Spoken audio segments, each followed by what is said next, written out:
Patay ang isang babae matapos barilin sa loob mismo ng ospital kung saan siya nakakonfine. Balita hatid ni Bam Alegre. Screenshot ang mga ito ng CCTV footage noong August 28 sa Dasmariñas, Cavite na pinag-aaralan pa ngayon ng pulisya. Yan daw ang entry at exit point ng riding in tandem na ito nang pumunta sila sa isang ospital sa Dasmariñas, Cavite. Ang isa sa sakay ng motorsiklo nakunan din sa security camera ng ospital. Siya ang lalaki na nakaitim at pulang sombrero.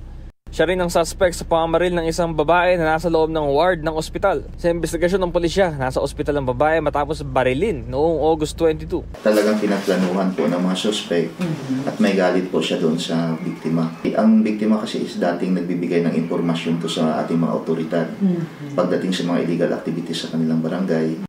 Tatlong iba pa ang sugatan sa shooting incident sa loob ng ospital.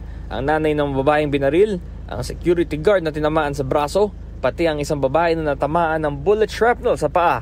At large pa rin ngayon ang suspect. Arestado naman ang isa niyang kasabwat na nagsilbi raw lookout sa pamamaril.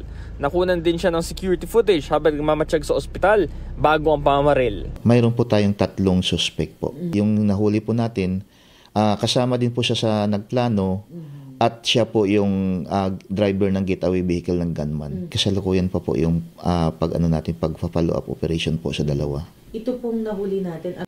Tumanggi magbigay ng pahayag sa harap ng kamera ng GMA Integrated News ang naarest ng suspect. Ayon sa pulisya, kinumpirma ng arestadong lookout na bukod sa gunman, may isa pa raw na mastermind sa krimen. Naharap ang mga suspect sa reklamong murder at attempted murder. Sinisigapan ng GMA Integrated News na makunan ng pahayag ang ospital kung saan nangyari ang krimen. Bam Alegre, nagbabalita para sa GMA Integrated News. Kapuso, alamin ang maiinit na balita. Bisitahin at mag-subscribe sa GMA Integrated News sa YouTube. Sa mga kapuso abroad, samahan nyo kami sa GMA Pinoy TV at sa www.gmanews.tv.